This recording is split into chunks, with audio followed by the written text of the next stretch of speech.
vous présenter donc les environnements magnétosphériques. Alors j'ai mis environnement magnétosphérique, on m'a dit mais non, c'est pas vrai, il n'y a pas de magnétosphère autour de Mars. Alors il y a quand même quelque chose qui ressemble à la magnétosphère, non pas de la Terre, mais à quelque chose, une cavité remplie de champs magnétiques, et c'est ce que je vais essayer de vous présenter et de discuter. Alors nous allons démarrer, bien sûr, nous avons besoin d'une source d'énergie. L'énergie, pour nous, pour l'interaction des planètes avec le Soleil, se passe à travers le vent solaire. C'est un plasma qui est émis par le Soleil. Donc en fait, c'est la couronne solaire en expansion et qui avait été supposée par des gens qui n'avaient pas fait d'expérimentation spatiale, qui n'avaient pas mesuré in situ ce vent, mais qui avaient remarqué que les comètes présentaient assez souvent deux queues distinctes, une qui est une queue de poussière qui est en direction antisolaire, et l'autre, ici, qui n'a pas la même direction, et qui simplement, on va le montrer, est due à une queue de plasma, qui est due à l'interaction de l'atmosphère de la comète avec ce vent solaire émis par le Soleil de manière continue. Alors en fait, on a dû attendre un peu pour avoir des mesures autour du Soleil. Donc dans les années 60, on a mesuré un vent qui a une vitesse de l'ordre de 400 km par seconde et dans lequel baignent toutes les planètes du système solaire. Alors on peut imaginer que les autres systèmes planétaires, bien à l'extérieur complètement du système solaire, baignent aussi dans un vent, et que c'est l'interaction de ce vent avec le champ magnétique, l'atmosphère des planètes qui va avoir des conséquences sur des temps géologiques, sur les environnements gazeux de ces planètes. Alors, on a attendu donc des expériences qui sortent de l'écliptique pour avoir la mesure du vent solaire, la vitesse du vent solaire, et ici on a la latitude. Donc vous voyez qu'au pôle du Soleil, le vent est extrêmement rapide, 700 km par seconde, et nous sommes situés, la Terre est située dans le plan de l'écliptique, près du pôle, près de l'équateur solaire, où le vent n'a qu'une vitesse de 300 km par seconde. Donc c'est une valeur moyenne, bien sûr, qui fluctue beaucoup au cours du cycle solaire et puis au cours des éruptions solaires et des éjections de masse coronale. Donc il y a un vent continu qui ne s'arrête jamais et qui est soumis à des éruptions, à des emballements assez fréquents. Alors au niveau de la Terre, le champ magnétique interplanétaire qui est associé au champ magnétique solaire est entraîné par ce vent, est de l'ordre de quelques nanotesla, et la densité moyenne du vent solaire est de 5 particules par centimètre cube. Alors c'est pas grand-chose, c'est-à-dire c'est extrêmement ténu, mais on va voir ça a des effets considérables sur l'environnement des planètes. Alors Mercure, par contre, qui est beaucoup plus près du Soleil, a un champ magnétique beaucoup plus fort, et une densité plasma qui est presque multipliée par 10. Donc il est soumis à des flux beaucoup plus importants de plasma solaire. Cette petite planète va être très soumise à l'effet du Soleil. Alors les paramètres physiques, je vous les ai donnés. Donc je vous rappelle la vitesse, c'est 400 km par seconde. Alors la température, 5 électronvolts, qu'est-ce que ça signifie? Ça signifie que c'est un vent froid.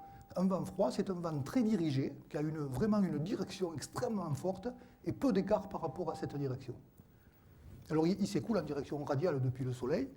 Et puis, alors on va passer là-dessus, ça c'est la vitesse de propagation des ondes dans le plasma.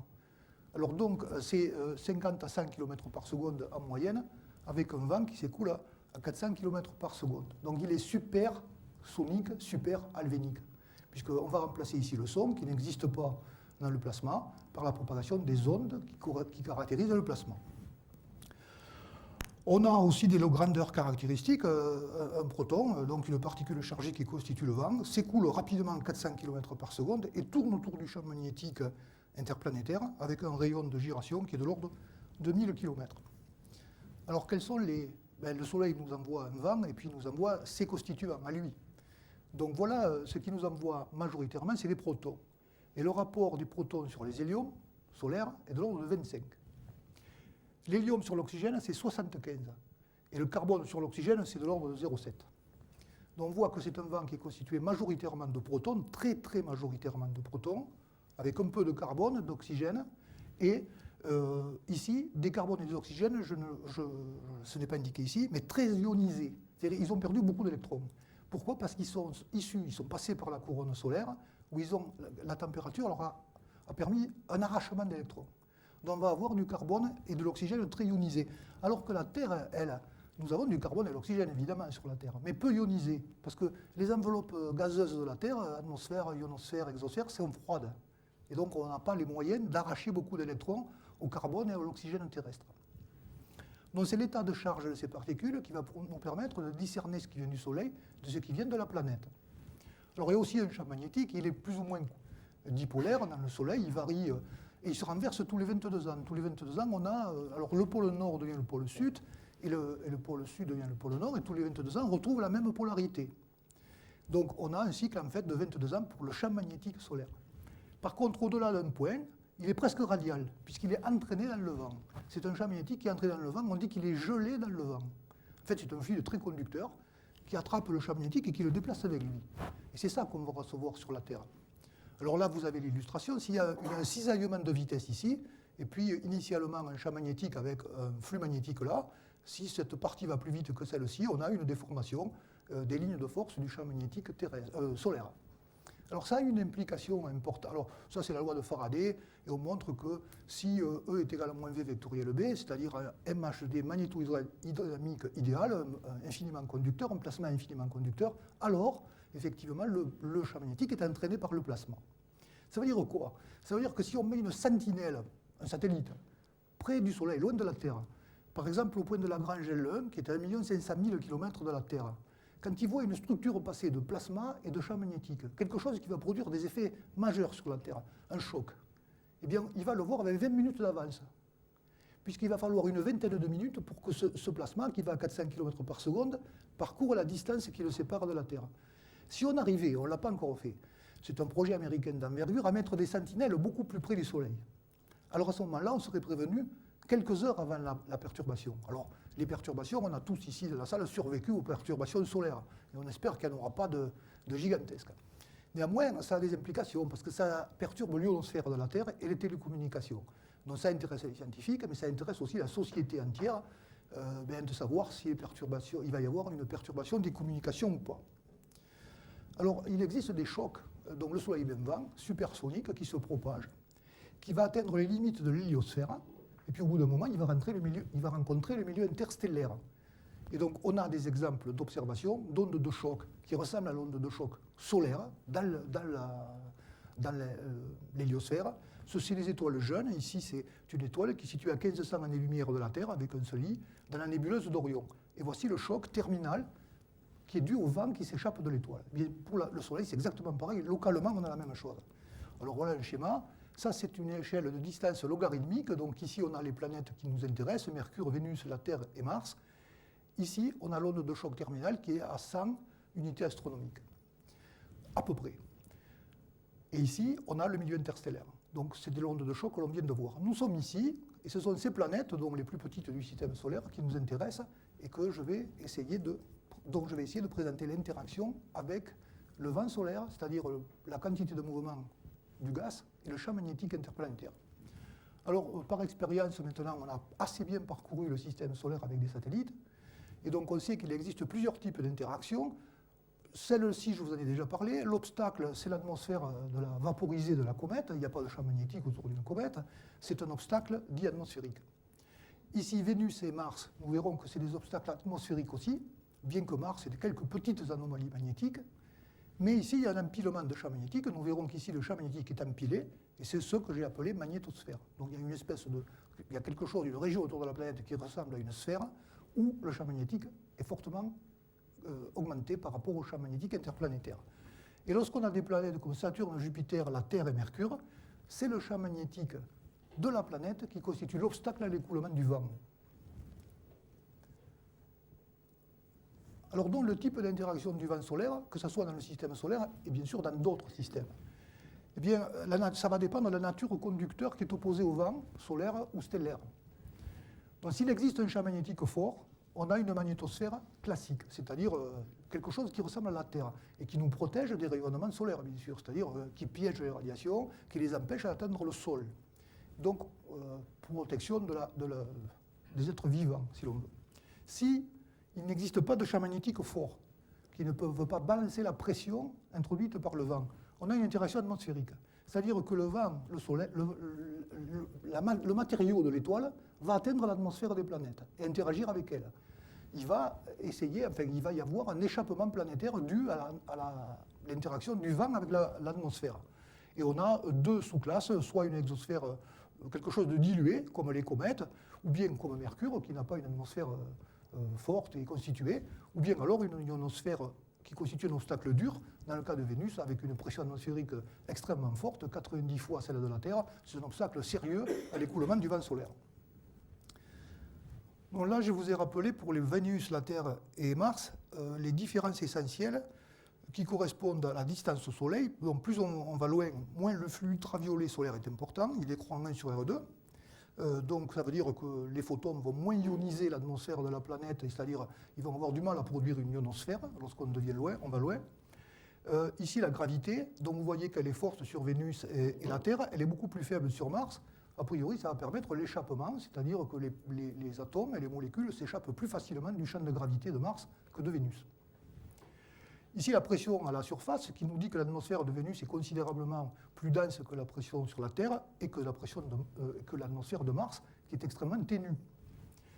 Ici, les températures de surface et la constitution des atmosphères avec du CO2 sur Vénus et Mars et de l'azote sur la Terre. Alors, la première manifestation que l'homme a vue, de cette interaction de l'étoile avec l'atmosphère de notre planète, ce sont les aurores boréales. Et donc ça a toujours intrigué les gens, qu'est-ce que c'est, pourquoi, etc. Est-ce que c'est lié à quoi, qu'est-ce que ça fait? Alors en fait, on avait donc le genre de photos que je vous ai présenté, et puis deux satellites situés à 8 ou 9 rayons terrestres, on voit en fait un ovale, qui est un ovale lumineux. C'est en fait un écran, on le dit souvent, c'est une espèce d'écran de télévision. Les électrons de l'environnement tapent sur l'atmosphère et produisent des émissions. Donc on voit ce type de structure. Ça signifie, et alors ça existe aussi sur Saturne, Jupiter, etc. Donc ce n'est pas particulier à la Terre. C'est toutes les planètes qui possèdent un champ magnétique ont un ovale auroral. Et on va y revenir tout à l'heure. Alors finalement, la frontière de l'interaction entre le vent solaire qui s'écoule comme ça, le champ magnétique interplanétaire qui décrit une spirale à cause du fait que le vent solaire s'épanche radialement et le Soleil tourne, et que le champ est gelé dans le plasma. Donc on a une inclinaison ici en moyenne de 45 degrés par rapport à la ligne Soleil-Terre, et on a ici une onde de choc. Alors l'onde de choc qui existe au front de toutes les planètes du système solaire, c'est-à-dire Mars, Vénus, Mercure, la Terre, au devant des comètes aussi, c'est quelque chose qui n'est pas collisionnel. Ce n'est pas l'onde de choc dont on a l'habitude. Ce n'est pas une explosion avec un choc, ce n'est pas un bang supersonique, ça n'a rien à voir. Mais ça, quand même, ça ressemble beaucoup. Donc la physique est complètement différente. Alors la physique de cette affaire, c'est en fait une onde qui va se durcir, qui croître non linéairement et finira par montrer un front extrêmement raide. C'est essentiellement une structure où il va y avoir une dissipation d'énergie.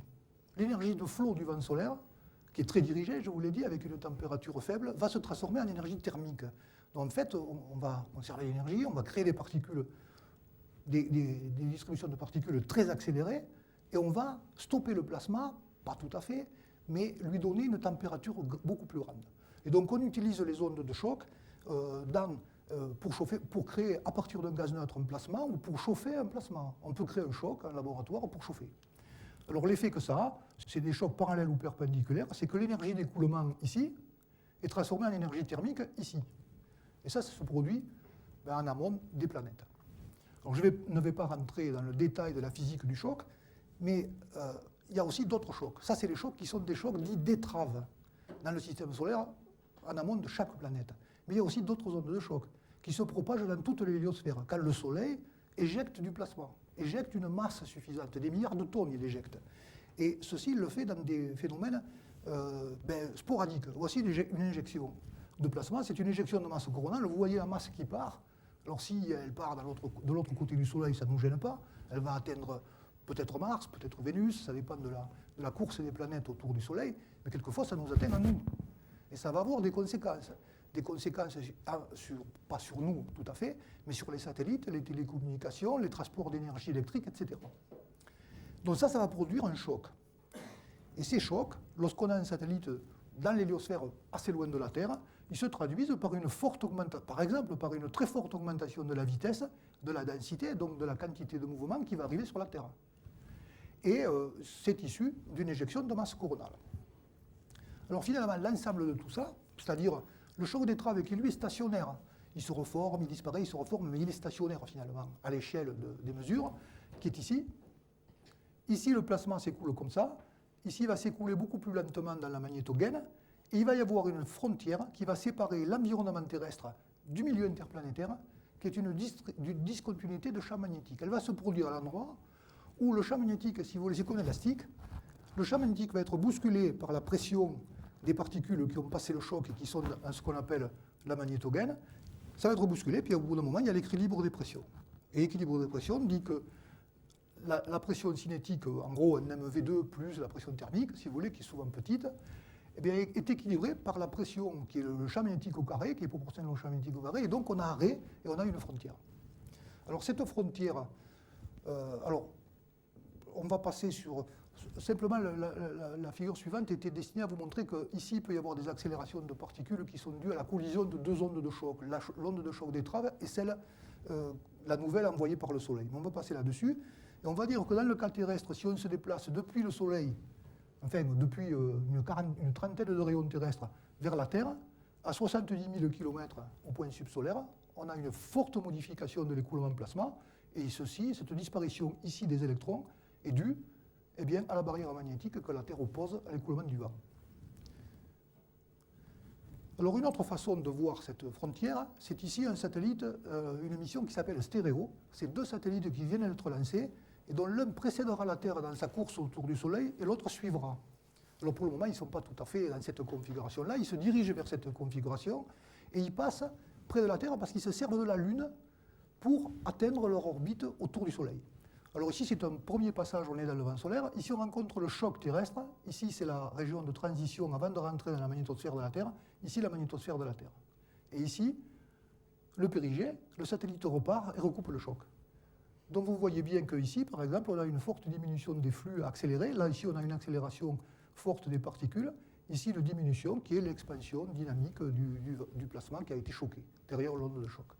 Donc ça, c'est toujours là et ça fonctionne. Alors il y a aussi un autre enseignement que vous avez ici, ce qui est tracé ici, c'est quelque chose qui est proportionnel au flux d'énergie des particules. Alors le flux d'énergie est très fort ici, dans la magnétosphère. Il n'y a pas beaucoup de particules, mais leur flux d'énergie est très fort. Donc une magnétosphère, c'est un accélérateur de particules. C'est presque vide de plasma, mais ça les accélère beaucoup. Et c'est ce que nous allons entreprendre d'examiner. Alors ici, on a donc l'évolution du concept de magnétosphère. Avant l'ère spatiale, on se doutait que le Soleil, on regardait les comètes, on se doutait que le Soleil envoyait un vent, que la Terre, le champ magnétique allait l'écranter, et donc on avait la constitution d'une frontière ici. Alors on est passé d'un plan à une sphère, et puis ensuite on est arrivé au concept de magnétosphère qui est accepté maintenant, c'est-à-dire quelque chose qui est comprimé du côté jour, là où il y a le vent, et très étiré du côté nuit, parce que simplement, c'est là qu'il y a des courants qui se mettent à circuler. Alors, le concept physique le plus important développé, je crois, au cours de ces études, en particulier par Hannes Alfvén, qui est un prix Nobel de cette discipline, en MHD, c'est la reconnexion de lignes de champ. Alors, je vous ai dit, elles sont gelées dans le plasma. Si elles sont gelées dans le plasma, en MHD, elles ne peuvent pas se connecter l'une à l'autre. Deux lignes de force sont indépendantes. Elles ont des vies séparées. Seulement, si on arrive, dans l'expression de la loi d'Ohm, à supprimer les termes, alors on supprime ces termes-là en général allègrement parce qu'on dit qu'ils sont petits. Ils sont petits, sauf s'ils existent, et s'ils existent, à ce moment-là, il va y avoir reconnexion de lignes de force, et on va passer de cette topologie à celle-là, avec une tension de lignes de force très forte, qui va, si vous voulez, agir comme des frondes et accélérer le plasma sur le côté. Donc finalement, dans ce cas-là, on a transformé l'énergie magnétique en énergie de flot de particules. Et c'est ce qu'on observe dans les phénomènes de reconnexion, et c'est donc ce qui a permis de donner une interprétation à tous les mouvements de plasma que l'on observe dans l'environnement de la Terre. On avait des radars que l'on mettait au-dessus des pôles, et on observait que, il y avait des structures qui allaient du côté solaire ici au côté antisolaire, et que c'était quasiment continu. Alors l'explication est la suivante, c'est que les lignes de force du champ magnétique ici arrivent ici, elles se reconnectent avec celles du champ magnétique terrestre, donc ici vous avez la tension, et cette tension amène le plasma ici. Donc vous avez ici la circulation de plasma vers l'arrière en direction antisolaire. Alors il y a tout un scénario que je ne vais pas décrire, mais qui nous dit simplement qu'on peut observer ici des points qui correspondent à des champs quasi nuls, et on devrait, dans ces points-là, ce qui sont les points de reconnexion, observer un flot important de plasma, un plasma accéléré. Et avec le satellite cluster qui navigue effectivement ici, on arrive effectivement à avoir des flots extrêmement accélérés. Vous avez la vitesse ici de placement. Donc ça a l'air de marcher. Par contre, ce qu'on ne sait pas à l'heure actuelle, c'est créer une théorie sérieuse de la reconnexion magnétique dans un plasma sans collision. Si elle existe, on sait la développer, mais on ne sait pas la créer. Ou on la crée avec des artifices numériques. Alors, les mesures de composition, on va dire, si le plasma est d'origine solaire, on doit le démontrer.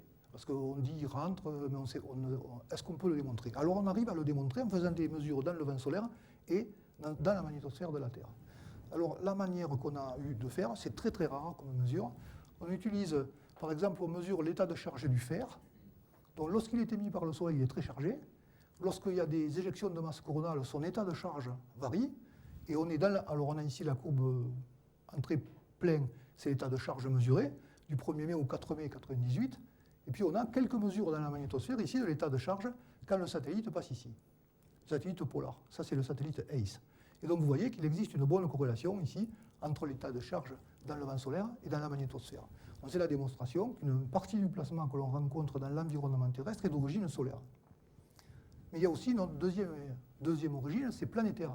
La planète émet du gaz et du plasma.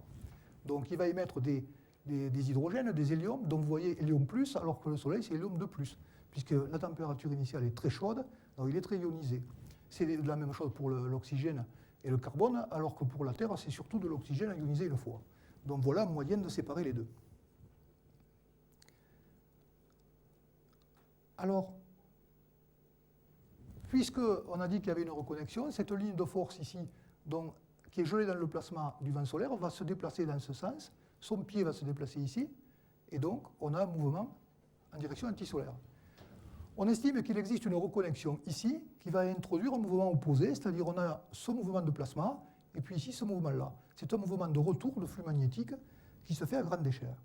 Et ça conduit, si l'on regarde le plan équatorial de la Terre, ça conduit à ce type d'écoulement. Dans le Soleil est ici, on a ici le plasma qui s'écoule en direction antisolaire et qui revient sur les bords.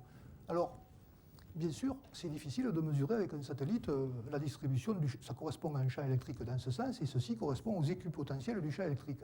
C'est difficile à mesurer, parce qu'un satellite, c'est difficile d'avoir 32 satellites dans la magnétosphère en même temps qui mesurent le champ électrique à tous ces points. Donc c'est déduit de modèles, et c'est déduit d'autres choses, c'est déduit de manière indirecte. Alors, par exemple, dans ce modèle, si on rajoute la corotation de la planète, on s'attend à ce que les équipotentiels ici soient fermés près de la Terre, et qui est donc des régions de piégeage de plasma froid. Alors, est-ce qu'on observe le plasma froid? Ben oui. Voici une photo qui a été prise et qui vous montre cette région de plasma froid autour de la Terre. Pourquoi on arrive à l'observer? Bien parce qu'elle est remplie d'hélium, plus, et l'hélium solaire émet une radiation à 304 Armstrong qui est réémise de manière résonante par l'hélium planétaire.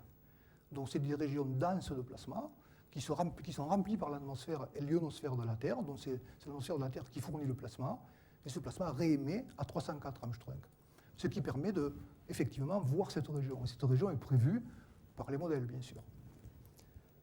Alors, sans vouloir décrire le détail des mouvements, on peut dire que si une particule chargée n'a pas d'énergie, c'est-à-dire une énergie nulle, ben, si vous mettez un champ électrique et perpendiculaire à vous un champ magnétique, la particule ici va être accélérée par le champ électrique, et comme elle commence à être accélérée, elle commence à avoir un rayon de gyration, une gyration autour du champ magnétique. Au début, elle est accélérée linéairement par le champ électrique, puis elle commence à tourner, puisqu'elle tourne autour du champ magnétique, elle est décélérée, elle perd de l'énergie, elle est réaccélérée par le champ électrique, etc. Finalement, on a un mouvement dans cette direction, et on montre que c'est le produit du champ électrique par le champ magnétique. Cette dérive-là, qui est due au gradient du champ magnétique, elle est nulle si la vitesse de la particule est nulle. Alors, si la vitesse de la particule est nulle, on a le mouvement en noir qui conduit à la formation de la plasmasphère. Si la vitesse de la particule n'est pas nulle, on a ce type de mouvement ici, qui nous donne des particules qui coupent les équipotentiels d'un champ électrique. Ben, c'est une accélération. Quand on coupe les équipotentiels et qu'on est chargé, quand une particule est chargée, elle est accélérée ou décélérée, mais elle change son énergie cinétique. Alors ici, la démonstration effectivement de l'accélération des particules dans l'accélérateur magnétosphérique, l'énergie, et ici on a le champ magnétique, donc ici le champ magnétique croît lorsqu'on se rapproche de la Terre, c'est une accélération dite de type bêtatron. Et on peut démontrer qu'il existe une autre accélération de type Fermi. Alors c'est intéressant parce que ça va créer les ceintures de radiation.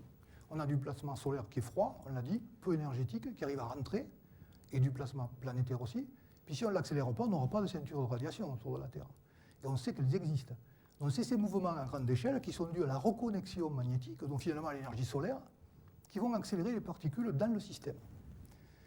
Et on va finir, près de la Terre, par avoir deux ceintures de radiation, ce qu'on appelle la ceinture de radiation interne et la ceinture de radiation externe.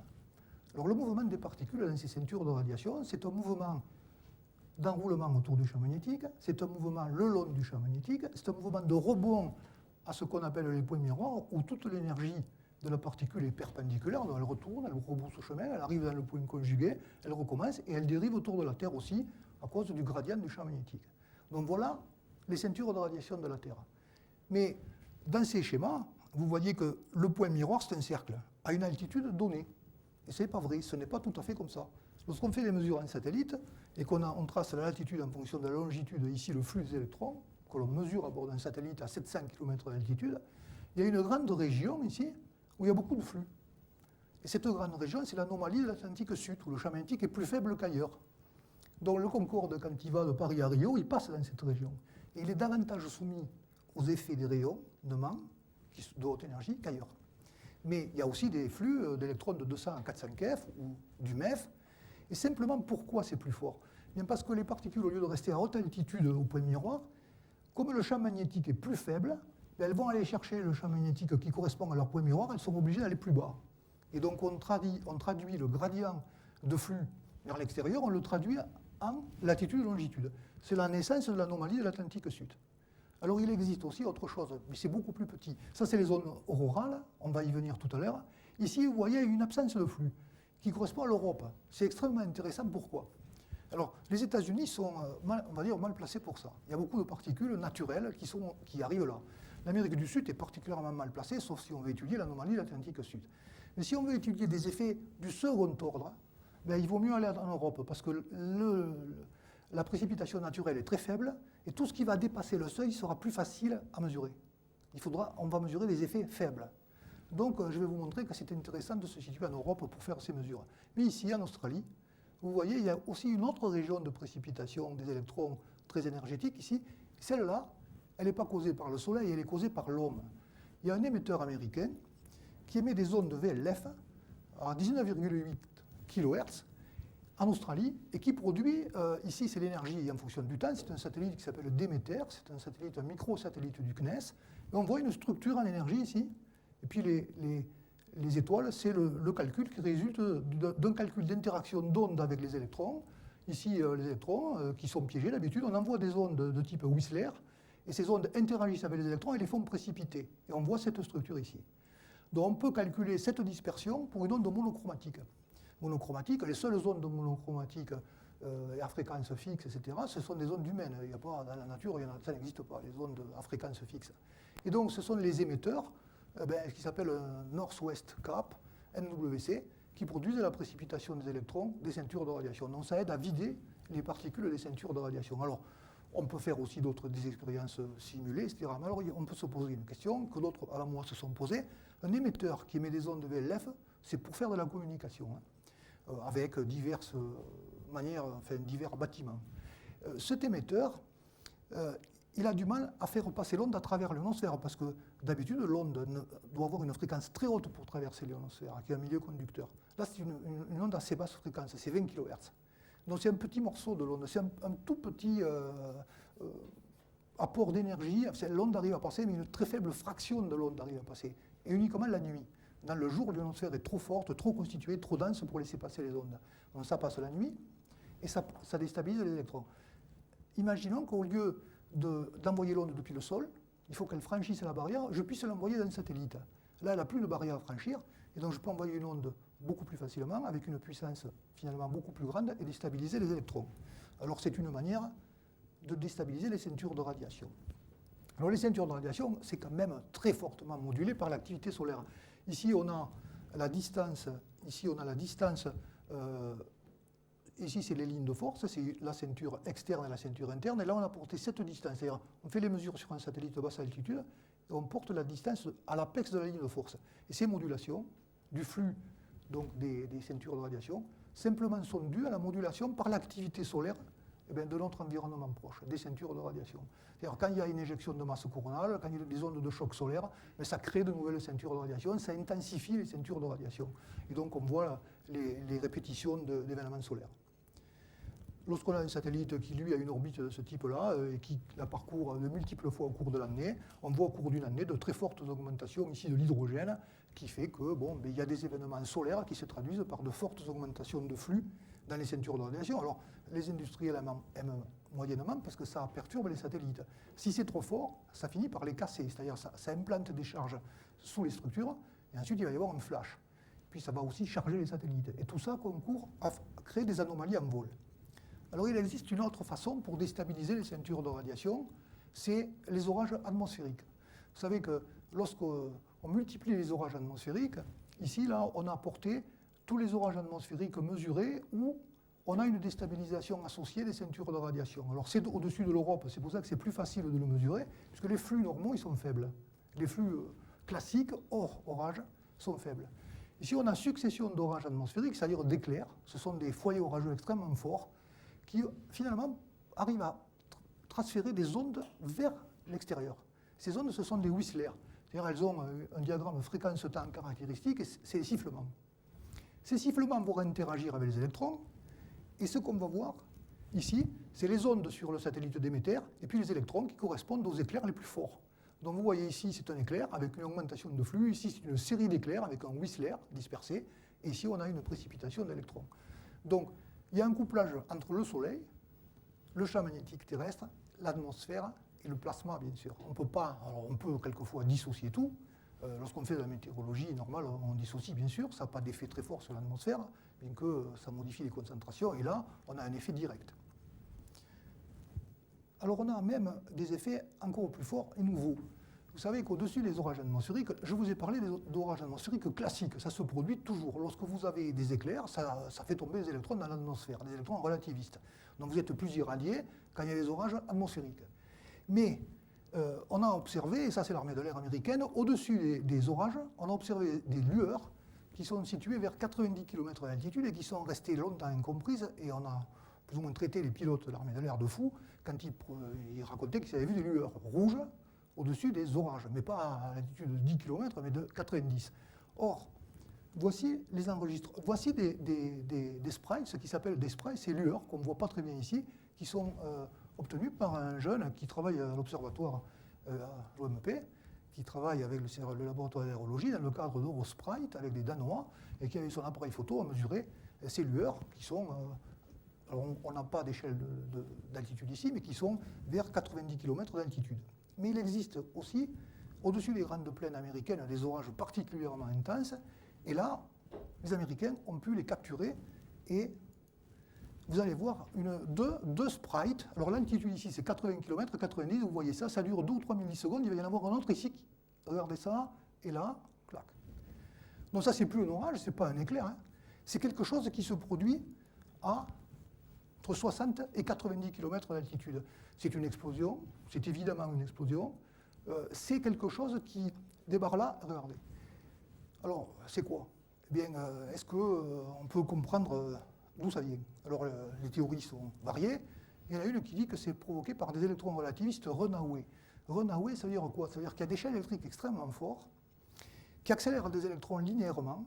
Ces électrons, s'ils dépassent une certaine énergie, on va dire 511 kV, ils ont peu de chances d'interagir avec l'atmosphère. Ils vont interagir, ça va produire ces flashs, mais ils ont peu de chances d'interagir, donc ils ont beaucoup de chances d'être accélérés. Et quand ils interagissent, cette fois, par Bremsstrahlung, ils produisent des rayons gamma. Ces rayons gamma sont mesurés. Les satellites d'astrophysique mesurent ces rayons gamma terrestres. Ce sont des bursts de quelques millisecondes. Mais ils sont produits par des faisceaux d'électrons relativistes. Et donc, un projet qui s'appelle le Taranis, qui est au CNES, et puis il y a beaucoup de travail à Los Alamos, en coopération aussi avec le Japon, la Chine, etc. Donc il y a un programme qui est en train de se créer pour savoir si ces électrons relativistes, mais est-ce qu'ils peuplent, quand ils sont créés d'abord verticalement par le champ électrique, donc ils sont accélérés, puis ensuite utilisent le champ magnétique comme chemin, et produisent du Bremsstrahlung, qu'on mesure ici, est-ce qu'ils peuplent les ceintures de radiation de la Terre? Donc la question est ouverte et elle est simplement posée, elle n'est pas résolue.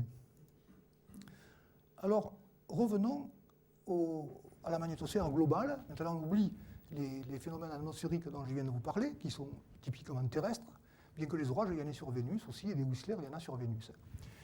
Et puis là, c'est le système de courant. Alors ici, on a plus ou moins le champ magnétique terrestre, et puis il y a un système de courant. Je ne vais pas rentrer dans la description, mais je vais vous montrer la traduction de ce système de courant. Voilà la traduction. Donc vous avez le voile auroral, le Soleil par là, la Terre tourne, et vous voyez cette lueur aurorale avec évidemment des sous-structures. Alors c'est une grande pagaille. Par contre, elle reste relativement bien fixée par rapport au Soleil en direction antisolaire. Et puis vous voyez qu'il y a la naissance de formes et la disparition.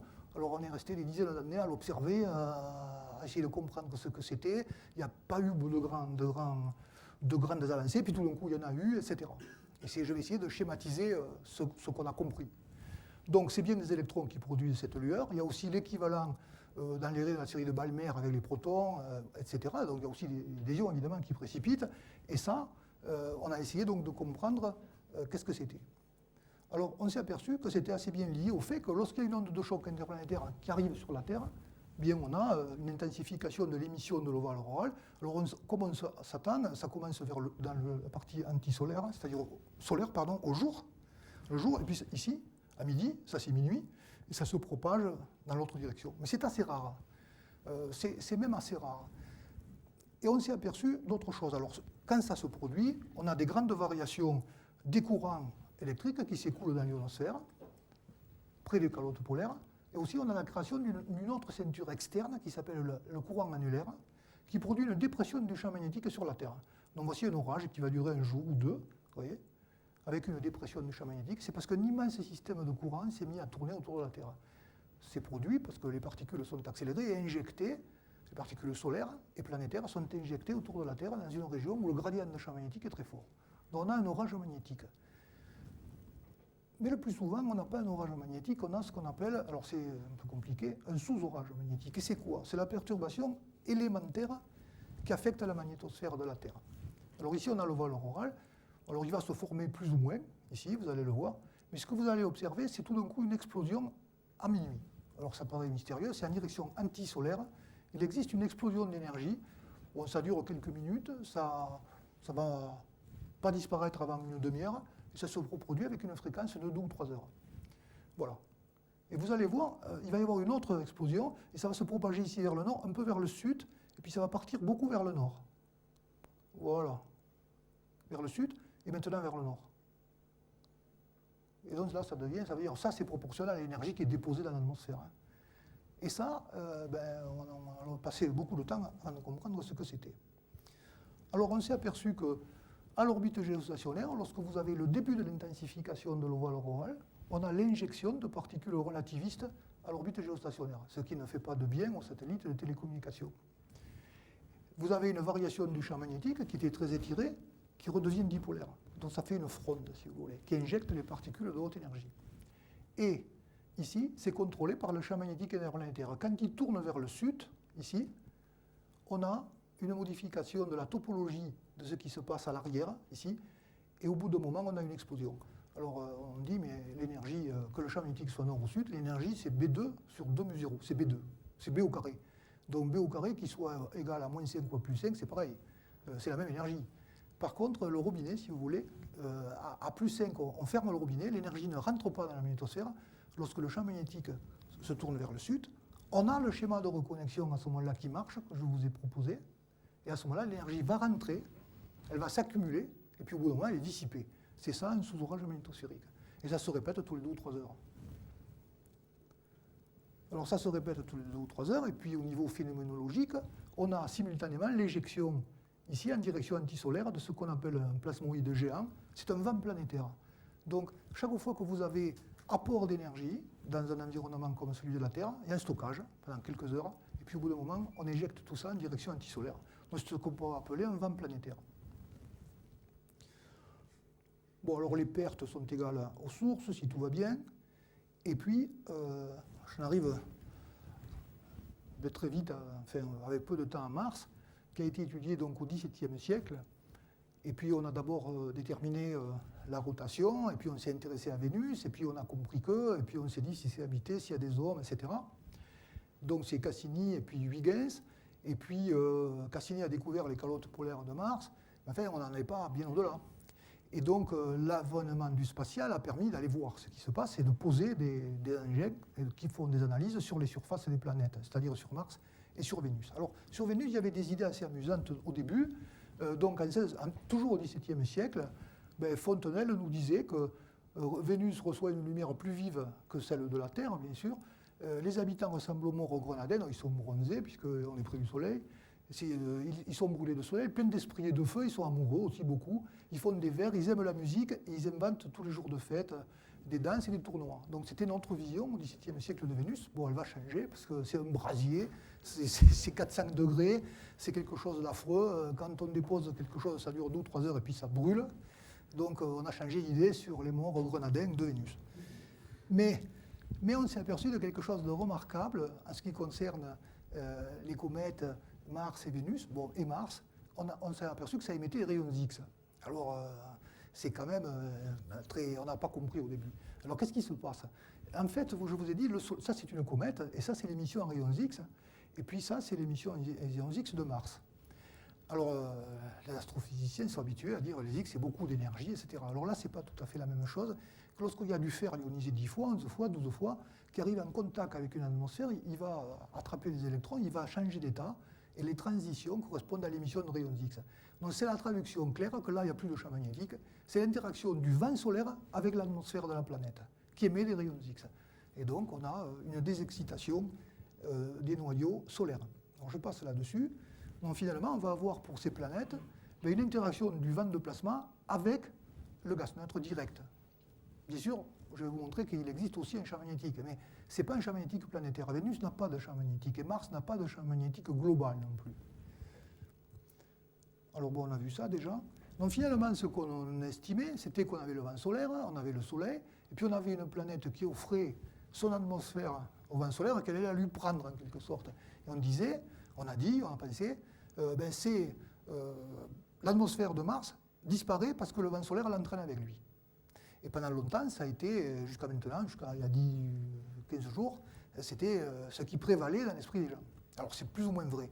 Donc on a des échappements non thermiques, c'est-à-dire on élimine l'atmosphère par entraînement, par le vent solaire. L'étoile vide la planète. Alors ça permet ça, on fait des modèles, etc. Et puis on dit, ça c'est le champ magnétique interplanétaire, et puis il est comprimé sur la planète, par la planète, ici parce qu'elle a une atmosphère conductrice et qui ne laisse pas pénétrer le champ magnétique. Et puis l'écoulement du plasma, ça fait ça traverse le choc et puis ça s'en va. Alors on s'est aperçu que ce n'est pas tout à fait comme ça. Sans vouloir rentrer dans le détail, on s'est aperçu que d'abord, il y a une chose qu'on avait oubliée pour la Terre, c'est que lorsqu'on se rapproche de la planète, on commence à voir des électrons qui ont une énergie fixe et qui sont des photoélectrons qui sont produits par les ultraviolets solaires, par interaction avec le CO2, le gaz carbonique. Et donc on a une raie ici de photoélectrons que l'on voit ici dans le spectre en énergie, on voit ces raies qui sont des raies émises par photoionisation des molécules de gaz carbonique. Donc ça constitue une population.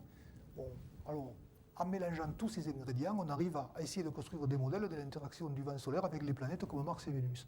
Alors on s'attend à voir ça, c'est-à-dire le champ magnétique, et on est dans le vent solaire, il augmente parce qu'il est compressé. Ici on a une ionosphère conductrice et le champ magnétique diminue parce qu'on a un supraconducteur, le champ magnétique est nul à l'intérieur. Voilà ce qu'on voit normalement autour de Mars. Et puis, deuxième orbite, tout d'un coup il se met à augmenter au milieu le champ magnétique. Alors la première fois d'ailleurs, le CESR était très impliqué dans MGS, on avait construit un détecteur d'électrons et c'était la même manip que le champ magnétique. Alors la première orbite, notre PI, Acuna, Mario, est allé voir le vice-président des États-Unis en lui expliquant que Mars n'avait pas de champ magnétique. Il me semble bien. Puisque les Américains étaient à l'affût de savoir Mars, il y avait une grande querelle pour savoir s'il y avait un champ magnétique ou pas. Il y a eu des procès en Russie, il y avait des gens qui s'étaient fait des procès. Dolginov et Weisberg étaient quasiment à se battre autour du champ magnétique de Mars. Alors, premier coup, il n'y en a pas. La première orbite, il n'y en avait pas. Il n'y en a pas. Et deuxième orbite, évidemment, s'il augmente là, tout d'un coup, c'est bien parce que la planète a un champ magnétique. Et là, on a eu l'ordre de se taire, de rien dire, jusqu'à ce que l'affaire soit tirée au clair. Alors l'affaire s'est tirée au clair parce qu'il n'y a pas de champ magnétique global, mais il y a des sources crustales de champ magnétique, c'est-à-dire locales, d'une épaisseur en latitude de 100 km à peu près, et puis extrêmement étendues en longitude, sur 90 degrés. Ce sont des anomalies cristales de champ magnétique. Mais pas de champ magnétique de la planète. Donc l'interaction globale reste vraie, au détail près, qu'il semblerait qu'il existe des aurores de type boréal qui sont dues à l'interaction de ces champs cristaux avec le vent solaire. Revenons à l'interaction de la planète avec le vent solaire. Donc finalement, on a quelque chose comme ça, on a schématisé les lignes de champ magnétique solaire, le vent se propage comme ça, l'ionosphère conductrice, donc il va y avoir un arrêt, si vous voulez, de l'écoulement des lignes de force, et puis l'apex, ici, les bords vont continuer à s'écouler à la vitesse du vent solaire, ça va draper autour de la planète comme autour d'une comète. Donc on a à peu près ce type d'interaction. Mais le vent solaire va entraîner les ions planétaires. Alors on avait un spectromètre de masse sur Mars Express, et puis on fait le bilan des ions autour de Mars. Donc pour faire le bilan des ions autour de Mars, on fait de la statistique, ça c'est le Soleil, donc on mesure les ions, on les compte, on fait une statistique, alors on les distingue, ça c'est de l'oxygène, ça c'est de l'eau de plus, ça c'est de l'eau plus, ça c'est de l'eau de plus, et ça c'est du CO2+. Donc on fait des statistiques, on prend 2 ans de mesure, et puis on dit, est-ce que à ce taux-là, on peut vider l'atmosphère de Mars? Est-ce que le vent solaire, donc qui entraîne les ions, va vider Mars? Ben, la réponse est là, non, ça ne vide pas Mars. Le CO2 sur 3,5 milliards d'années, si je remonte en arrière avec des modèles d'étoiles, de vent solaire et de fluide X et d'UV, qui sont donnés par les astronomes en mesurant des étoiles plus jeunes, eh bien je fais un retour en arrière et je trouve que le CO2 qu'enlève le vent solaire sur Mars, eh bien c'est environ 0,2 à 4 millibars. Alors, il me faudrait presque un bar. Donc ce n'est pas le vent solaire qui a pris le CO2. C'est-à-dire l'atmosphère, ce n'est pas lui qui l'a prise. Et la H2O, on fait des hypothèses un peu plus compliquées, parce qu'il faut savoir quel oxygène on attribue à l'eau. Eh bien, on trouve quelques centimètres sur 3,5 milliards d'années. Donc dans les deux cas, la conclusion, c'est que le vent solaire, au moins pour Mars, n'explique pas la disparition de l'eau, n'explique pas la disparition de l'atmosphère. Alors c'est une conclusion négative, mais c'est une conclusion. Ça veut dire qu'il faut chercher des processus alternatifs à l'échappement et ou trouver des réservoirs enfouis d'eau. Alors ensuite, on va comparer les planètes. Je vais vous passer les comparaisons détaillées. Simplement, la différence entre les deux, ici, c'est le plasma solaire, donc qui est limité. Il y a une frontière ici pour Mars, qui est beaucoup plus basse, si vous voulez, en direction antisolaire pour Vénus. C'est probablement dû aux échelles de l'atmosphère. D'ailleurs, il y a beaucoup plus d'atmosphère sur Vénus, mais l'atmosphère de Mars s'étend beaucoup plus loin. Finalement, Mercure. Alors, Mars Express et Vénus Express, qui sont les deux premières missions planétaires de l'Agence spatiale européenne, sont en fonctionnement à l'heure actuelle. Donc les résultats arrivent. Ils arrivent non seulement pour le plasma, mais pour tout ce que vous avez vu dans la presse et la littérature. Pour Mercure, ce n'est pas le cas. Il n'y a pas d'orbiteur de Mercure, il n'y en a jamais eu. Il y a eu des fly-by de Mercure avec des marinaires, mais il n'y a pas eu d'orbitaire. Alors, donc, l'Agence spatiale européenne et la NASA ont toutes deux décidé d'envoyer des orbiteurs autour de cette planète, qui a quelques caractéristiques qui nous intéressent. Elle est très près du Soleil, elle a une masse très faible, elle a un noyau de fer extrêmement développé, et elle a un champ magnétique, ce qui est à peu près incompréhensible, puisque tous les modèles proposés, c'est Mercure, on n'a pas de champ magnétique. Or, les fly-by de Mariner ont montré qu'il y en avait un. Alors, on peut toujours se rajuster après en disant qu'on comprend plus tard, mais au début, on ne sait pas le prévoir. Donc, étude de Mercure, avec deux missions majeures. Alors, la première des missions, c'est Bepi-Colombo. Bepi-Colombo, c'est une mission de l'ESA qui comprend deux satellites, un satellite planétaire ici, et un satellite de type environnement ionisé de la planète. Donc avec des périodes orbitales différentes, et deux sondes, donc celle-ci est japonaise et celle-ci est européenne, et la mission est une mission européenne.